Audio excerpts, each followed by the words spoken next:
Hello guys, welcome to YouTube channel JK technology Gyan. Friends, आज आपका मेरे यूट्यूब चैनल पे स्वागत है।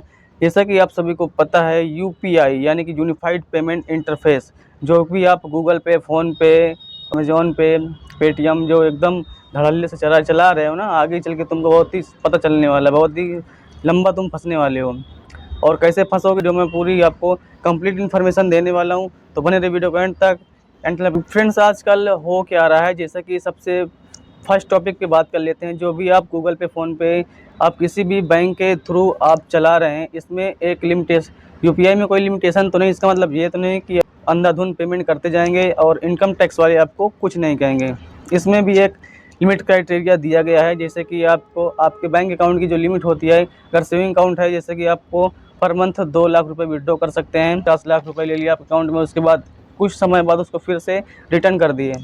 आपने सोचा वो तो मेरा पैसा था ही नहीं, लेकिन वो पैसा भले ही आपका नहीं था, लेकिन आपके अकाउंट में एक बार जब पैसा क्रेडिट हो गया, तो क्रेडिट होने के बाद सरकार को ये लगता है कि आपका वो आप ही का पैसा था, और आप इतनी तेज़ी से अगर ट्रांजेक्शन करेंगे तो आपके घर भी इनकम टैक्स का नोटिस आ सकता है। इसलिए आपको बहुत ही सोच समझ कर अपना यूपीआई पेमेंट करना है। आप जैसे कि आप डेली का, मान लो आपकी कोई दुकान है फर्नीचर की या फिर कोई भी सेल्स की, मोबाइल फ़ोन्स की, अगर आपने जीएसटी नंबर नहीं ले रखा हुआ है, तो उसमें क्या होता है, जैसे मान लो आप डेली अपने बैंक अकाउंट पे 10,000 रुपये उसमें ले रहे हो, और महीने का हो गया 3 लाख, और अगर एक साल का जोड़े हो गया पूरा 36 यानी 36 लाख रुपए।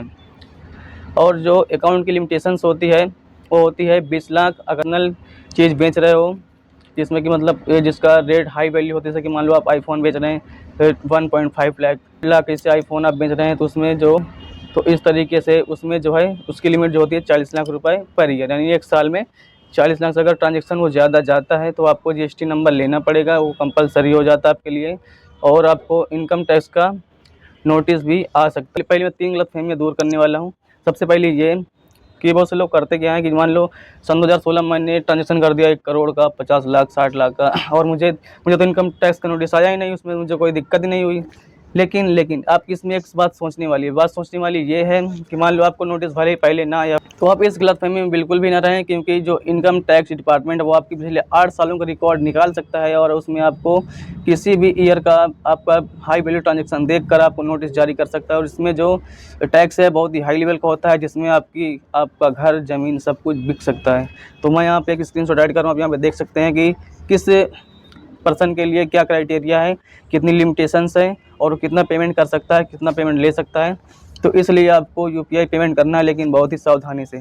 और बहुत से लोग क्या करते हैं कि चलो अकाउंट से पेमेंट किया हुआ है 10 लाख का, 20 लाख का, लेकिन जिसमें ट्रांजेक्शन कम है वो मैं दिखा दूंगा, लेकिन जो बड़ा अकाउंट है उसको मैं नहीं दिखाऊंगा। तो आप ये बहुत ही बड़ी भूल कर रहे हैं, क्योंकि जब आप बैंक अकाउंट अपना बैंक में ओपन करवाने जाते हैं, तो आपसे आपका पैन कार्ड इसीलिए मांगा जाता है, ताकि सरकार की नज़र आपके सभी बैंक अकाउंट पर रहे, जहाँ जहाँ पैन कार्ड आपका लिंक है। आपका आधार कार्ड लिंक होता है पैन कार्ड से, पैन कार्ड लिंक होता है बैंक अकाउंट से। इस तरीके से आपका जो पूरा अमाउंट है वो पूरा सरकार की निगरानी में रहता है, कितना पैसा आपके खाते में आ रहा है, कितना पैसा जा रहा है। और सबसे बड़ी गलती कौन करते हैं, जन सेवा केंद्र यानी सीएससी वाले। वो लोग क्या करते हैं, अपने सेविंग अकाउंट को अपना क्यूआर कोड निकाल के चिपका देते हैं कि ये मेरा सेविंग अकाउंट है, आप इसमें पेमेंट दीजिए। मान लो उनकी मार्जिन होती है 1% 2%, मान लो किसी से उन्होंने 10,000 रुपये लिए, और उसमें उनका प्रॉफिट हुआ 150 रुपये का, ठीक है। और अगर डेली को उन्होंने ये ले रहे हैं, और डेली के 10,000 लिए, तो महीने का 3 लाख हो गया, साल का हो गया 36 लाख। लेकिन सरकार की नज़र में ये आया कि आपने 36 लाख का प्रॉफिट किया है भाई। 36 लाख का प्रॉफिट अगर आपने किया, तो आपको पता है 30% 30% का जीएसटी, 30% का आपको टैक्स भरना पड़ेगा। नहीं भरोगे तो आप जाओगे जेल, या तो पैसे दोगे। तो इन 2 कामों में आपको बहुत ही सावधानी से काम करना है। अगर आपको क्यूआर कोड लगाना है, तो आप अपने करेंट अकाउंट, आप बैंक जाइए, अपना करेंट अकाउंट ओपन करवाइए। करेंट अकाउंट के थ्रू आप कितना भी पेमेंट करिए, क्योंकि वो बिजनेस करेस्पोंडेंट के लिए ही बनाया जाता है करेंट अकाउंट। आप सेविंग अकाउंट में ये सब सारे लेन देन नहीं कर सकते हैं। तो इसके लिए आपको जाना होगा बैंक, और अपने मैनेजर से बोलना होगा। किसी भी बैंक में आप जाएंगे, करेंट अकाउंट पर्पज़ से अपने अकाउंट ओपन करवाएंगे, क्यूआर कोड लगाएंगे, उसमें कितना भी लेन देन करिए आपको कोई दिक्कत नहीं होगी।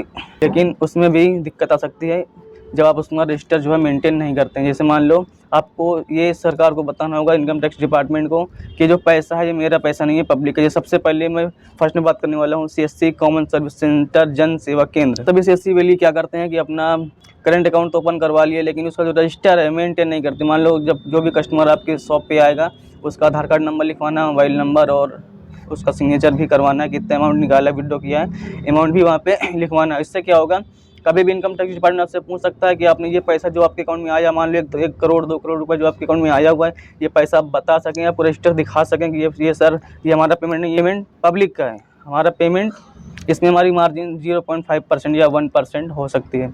तो इसके लिए आपको कभी दिक्कत ना आए, इससे आपको रजिस्टर जो है मेंटेन करके रखना होगा। जैसे कि इनकम जो सैलरी अकाउंट वाले हैं, जैसे कि मान लो कि आपकी पेमेंट जो है 10,000 20,000 रुपये आ रही है, तो आप उसमें अपना ITR फाइल कर सकते हैं, इनकम टैक्स रिटर्न। उससे आपको कोई दिक्कत नहीं होगी।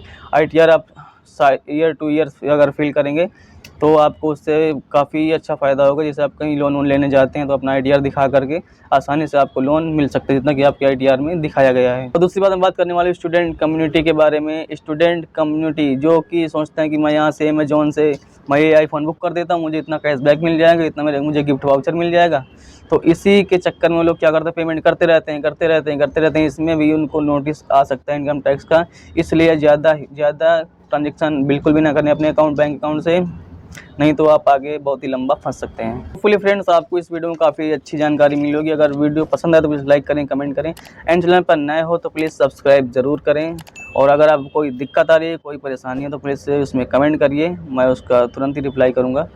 Thank you so much for watching. जय हिंद, वंदे मातरम।